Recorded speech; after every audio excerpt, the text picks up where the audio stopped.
Welcome to Finding Holiness, where we delve into timeless Torah wisdom, revealing the sacred in everyday moments. Join us on a journey to elevate your spirituality and discover holiness in every aspect of life. I'm your host, Rabbi David Kadosh, and together, let's embark on a path of spiritual exploration. I hope you enjoy this next episode. All right, Erev Tov, everybody. The last time we got together to speak about Lashon Hara, we were talking about partnerships and shidduchim. That, the various laws that one has to take into consideration when someone wants to know whether or not he should enter into a partnership for himself or for even one of his children with shidduchim. And I did mention that the Chafetz Chaim had a Haggadah here at the bottom, a lengthy one, that we are going to learn today, Bezrat Hashem. So he writes the following. Od zot tzarich lizayer meod. Reuven also has to be very careful when asking Shimon or we're inquiring about Shimon with regards to being a partner with him or shidduch. Shelo yidrosh et mahuto v'inyano etzel mishu mesha'er shehu son'o. Not to inquire about him to somebody who doesn't like Shimon. All right? So if Reuven goes to Levi, and Levi doesn't like Shimon and asks him about Shimon, what do you think about Shimon's daughter for my son? What do you think Levi is going to say, right? Even if that person doesn't really hate Shimon. But is someone who works in the same profession or in the same business as Shimon. Right? It's quoting a midrash. It's known amongst many sins that every professional has a dislike for competitors. Aside from the fact that nothing constructive will come from such a conversation,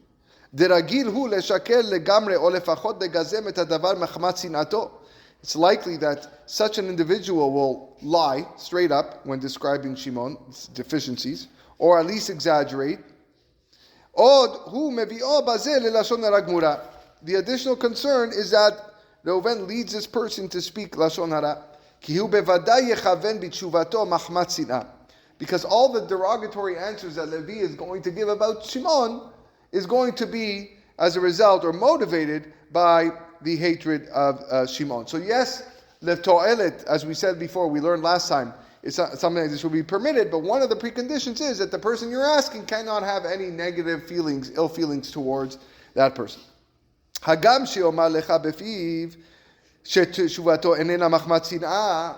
Even if Levi says, listen, I'm not saying this because he's a competitor, all right? Or I'm not saying this because I have something against him. I'm being very honest here, right? So even if he says, it's not because of the sinah.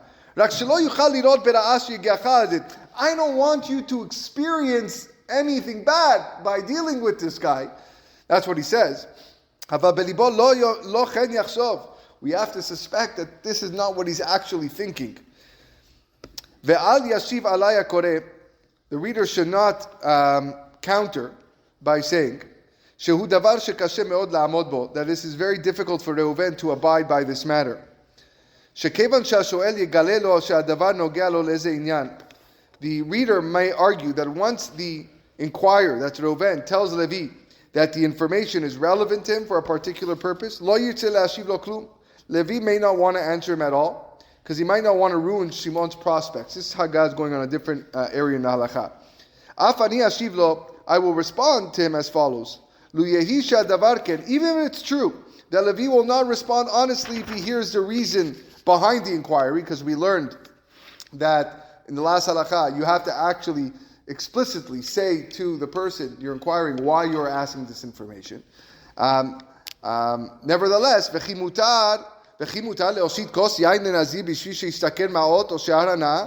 is one permitted to extend a cup of wine to a nazir in order to profit or to obtain some other benefit? Of course not. Same applies to our discussion if you don't tell him why.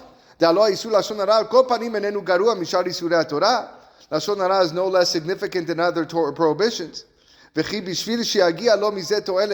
Therefore, just because Reuven stands to benefit by withholding the reasons for whatever reason he feels, Yavi et chavero leisur, he's now going to bring his friend to isur. Ukvar berarnu le'el pticha be'odaled, we already learned this in the introduction. Delav lifnei iver hu afilu im eno rotze shechavero yase isur. The prohibition of putting a stumbling block in front of someone applies even if someone's intention is not to cause his fellow Jews to transgress. As long as he facilitated another Jew to transgress a sin, he's in violation of this prohibition. I have here, I circled a number here, so it goes down to this note. It says, Be'er Ma'im Chaim cites that one transgresses the prohibition of Lifnei Iver by lending money without any witnesses present. If you lend money without witnesses watching, you are transgressing Lifnei Iver. By advancing an unattested loan, he causes the borrower to sin by denying the loan, since there are no witnesses to testify. Now, in that case, the lender certainly does not want the borrower to disregard the loan. He wants to be repaid. But since he ultimately provides the means for another Jew to sin, he transgresses the Lifnei Iver prohibition. So too in our case, although Reuven is seeking information from Levi about Shimon for a to'elet, for a purpose, and he does not wish to cause Levi to sin, he still transgresses Lifnei Iver by not informing Levi of the to'elet, and he is providing Levi with the means to sin. That's why I circled it.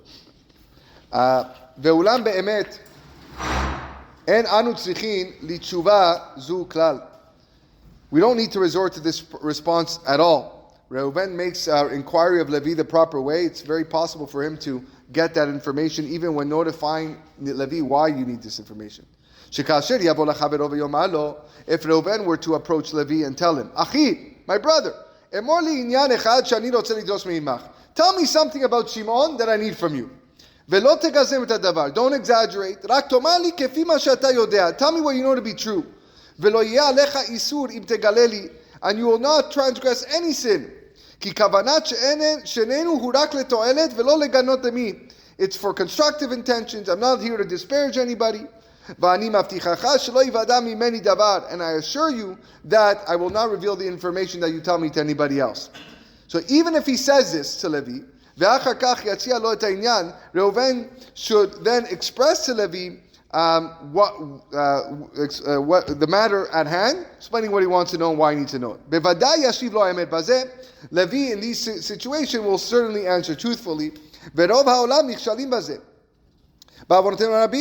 most people stumble in this. When they inquire about a girl or a boy for their own children.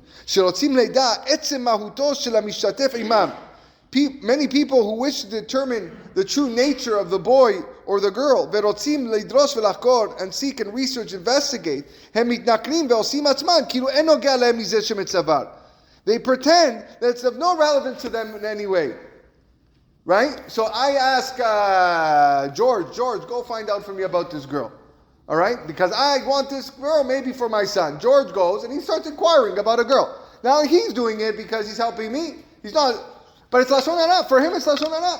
He can't not inquire about a person and ask somebody else about the girl without actually saying why he's asking that information. And this happens all the time when we pretend that it's of no relevance. However, by doing so, they transgress Lifnei Iver. They cause the responder to speak Lashon Hara as well. And another sin,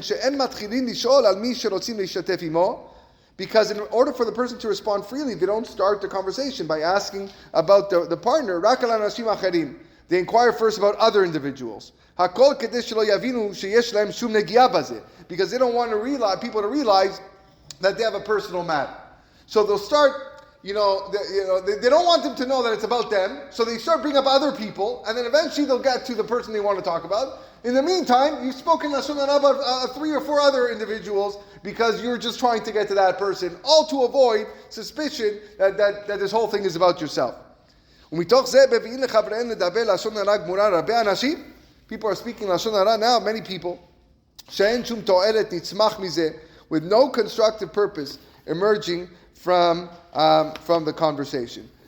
So again, these are things that we have to constantly be aware of when we engage in these conversations. Especially the conversations with regards to shidduch. don't beat around the drum. You go there, you speak to the person. I'm inquiring about this person because this is for my son or for my daughter. You don't want to tell me anything. I get it. That's fine. But this is what I need to. I'm looking for. What I need to know. Don't exaggerate. Tell me the truth. They are allowed to do so. They're allowed. Halakha allows the person to do so. But when you try to keep it private, that's when you run yourself into problems, and you make the person listening transgress lifnei iver as well. We're still in the middle of Haggadah, but we ran out of time. B'ezrat Hashem, we'll continue next time with the Haggadah.